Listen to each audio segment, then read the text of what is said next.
السلام علیکم ناظرین، مائنڈ میٹرز میں خوش آمدید۔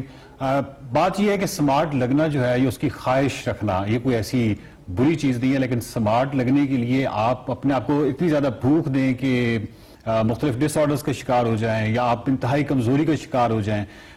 اس طرح کا معاملہ بھی ہمارے سامنے آتا ہے۔ ہمارے ساتھ اس وقت ڈاکٹر رافع رفیق ہیں جو کہ director institute of applied psychology ہیں پنجاب یونیورسٹی میں، اور بے حد تجربہ ہے، بہت تجربہ کار سائیکالوجسٹ ہے۔ میرا پہلا سوال کہ یہ جو انورکسیا ہے، مطلب یہ جو سمارٹ لگنے کی ایک خواہش ہوتی ہے، اس کے لیے مطلب انسان کہاں تک چلا جاتا ہے کہ ہم جب ماڈلز کو دیکھتے ہیں ڈیفرنٹ تو مطلب بہت ہی ایکسٹریم لیول پہ چلا جاتا ہے، اس کی کیا وجوہات کیا ہوتی ہیں؟ کوئی نفسیاتی وجوہات ہوتی ہیں؟ پہلے تو میں یہ بتانا چاہوں گی کہ انورکسیا ہے کیا، ہماری جنرل پبلک کو پتا ہونا چاہیے کہ یہ ایک کلینکل ڈس آرڈر ہے، ٹھیک ہے، اور اس میں ایک نفسیاتی ایلیمنٹ بھی ہے جس میں لوگ اپنے آپ کو سٹارویشن کی حد تک لے جاتے ہیں کہ اپنے آپ کو کھانا ہونے کے باوجود جو ہے وہ اپنے آپ کو بھوکا رکھتے ہیں، اور اگر کبھی کھا لیں تو پھر اس کو ڈیفرنٹ طریقوں سے جو ہے وہ اپنی باڈی سے باہر نکالنے کی کوشش کرتے ہیں through vomiting and other ways. اب دیکھیں اس کی ڈیفرنٹ ریزنز ہو سکتی ہیں۔ ایک جیسے آپ نے آئیڈینٹیفائی کی ہے کہ سوشل میڈیا کا بہت رول ہے۔ آپ دیکھیں جب پہلے کہہ لیں کہ 2 ڈیکیڈز پہلے دیکھیں کہ جب رول ماڈلز ہوتے تھے تھوڑے سے پلمپش ہوتے تھے تو اس کا گزارا ہو جاتا تھا، لیکن اب کیونکہ میڈیا اس طرح کا ہے کہ تھن لین فگر ہے جو کہ لوگوں میں ہونا چاہیے، اسپیشلی فیمیلز میں، تو بچیاں جو ٹین ایجرز ہیں وہ اس چیز کو اپنے اندر جو ہے انگرین کر لیتی ہیں اور وہ چاہتی ہیں کہ ہم بھی اس ماڈلز کی طرح جو ہے ہماری لک آئے، تو وہ ایک سائیکولوجیکل ایلیمنٹ جو ہے وہ ڈیولپ ہو جاتا ہے، اور جس میں ان اپنے سیلف اسٹیم کو اس طرح کرتی ہیں کہ اگر میں اس طرح کی ہوں گی تو پھر ان کا سیلف اسٹیم اس پہ کنٹینجنٹ ہوتا ہے۔ اس کا بنیادی کردار جو ہے وہ سوشل پریشر کا ہے، یعنی سوشل پریشر جی پارشلی سوشل پریشر بھی ہے، کچھ بایولوجیکلی اورینٹڈ بھی ہے، جیسے کہ آپ دیکھ لیں کہ کوئی جینز بھی ہیں جو یہ ڈٹرمن کرتی ہیں، پھر ایک فیملی میں لرننگ تھرو ماڈلنگ ہے،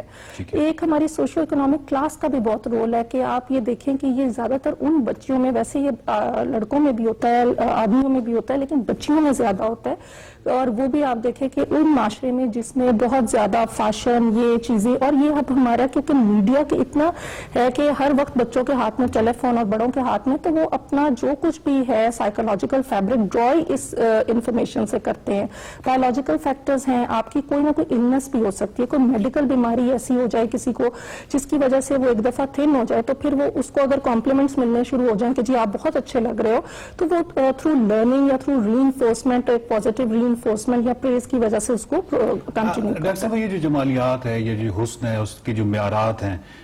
یہ چلیں اوورال ایک کولیکٹیو سوسائٹی کی دفعہ ڈٹرمن کرتی ہے، لیکن اگر پرسنالٹی خود کانفیڈنٹ ایک ہو، پورا اعتماد ہو، تو یہ پریشرز کافی حد تک وہ کر سکتی ہے۔ جی بہت اچھا آپ نے کوشچن کیا۔ دیکھیں اب جیسے ہم انورکسیا کی بات کر رہے ہیں، personality factors play a very important role. جو لوگ ہوتے ہیں جن میں سیلف اسٹیم ہائی ہوتا ہے، جن کی سیلف ایفیکیسی ہائی ہوتی ہے، جو کہ سیلف اسٹیم لوگوں سے ایکسٹرنل فیکٹر سے ڈرا نہیں کرتے، جن کا لوکس آف کنٹرول انٹرنل ہوتا ہے، اور جو سمجھتے ہیں کہ وہ پورے اعتماد ہیں اور جن کو کانفیڈنس ہوتا ہے، جن کی بچپن میں ٹریننگ ایسے نہیں کی ہوتی کہ تم یہ کرو گے تو اچھے بچے ہوگے، تم یہ کرو گے تو گندے بچے ہوگے، تو یہ جو لرننگ ہے نا ہماری، یہ ہماری بچپن سے چل رہی ہوتی ہے۔ اور جو انوریکسکس ہوتے ہیں ان کی پرسنالٹی میں تھوڑا سا پرفیکشنزم ہوتا ہے، ٹائپ اے ٹائپ لوگ ہوتے ہیں، ہر چیز کو وہ کہتے ہیں کہ 100% ٹھیک ہونی چاہیے، ان کی تھنکنگ پیٹرنز میں بھی بلیک اینڈ وائٹ ہوتا ہے۔ ہم کہہ سکتے ہیں کہ جو ایکسٹریم ڈرائیو ہے، جو پرفیکشنزم کی یا پرفیکشن ہونے کی، پرفیکٹ ہونے کی، یہ اس کا کوئی تعلق او سی ڈی کے ساتھ بھی ہے، یعنی وہ obsessive بھی ہوتا ہے؟ بالکل بالکل آپ صحیح کہہ رہے ہیں، اس کا تعلق بہت سی سائیکولوجیکل ڈس آرڈرز کے ساتھ ہے، جن میں او سی ڈی ایک ایسی بیماری ہے جس میں آپ کو ریپیٹیٹو تھاٹس آنے شروع ہو جاتے ہیں۔ اس میں بھی یہ ریپیٹیٹو تھاٹ کہیں نہ کہیں آ رہا ہوتا ہے کہ میرا جو باڈی ویٹ ہے وہ بہت زیادہ ہے، حالانکہ ایکچوئل میں باڈی ویٹ زیادہ نہیں ہوتا، باڈی میس انڈیکس جس کو ہم کہتے ہیں وہ بالکل نارمل ہوتا ہے، بلو ہوتا ہے، اور وہ پھر بھی اپنے آپ کو پرسیو کر رہے ہوتے ہیں، ریپیٹیٹو تھاٹس آ رہی ہوتی ہے جس کی وجہ سے جو ان کا کمپلسو بیہیویئر ہوتا ہے کہ وہ اسٹارویشن ہوتی ہے کھانے کے باوجود۔ اچھا یہ بھی ہو سکتا ہے کہ ہمارا شناخت کا جو ایک بحران جس کو میں کہتا ہوں کہ مطلب ایک بچی ہے جو کہ میتھمیٹکس یا کیمسٹری یا بایولوجی یا کسی اور ڈسپلن میں اتنی آگے چلی جاتی ہے کہ وہ اس کی ایک شناخت بن جاتی ہے، تو یہ چیزیں سیکنڈری رہ جاتی ہیں۔ لیکن جب آپ کے پاس کوئی اور میدان ہو ہی نہیں اور صرف آپ کے پاس یہی میدان ہے کہ آپ کے پیرنٹس ہی ہے جو کہ سارا کچھ 100% ہے، تو یہ بھی ایک فیکٹر ہے۔ جی بالکل آپ نے بہت اچھا فیکٹر آئیڈینٹیفائی کیا۔ دیکھیں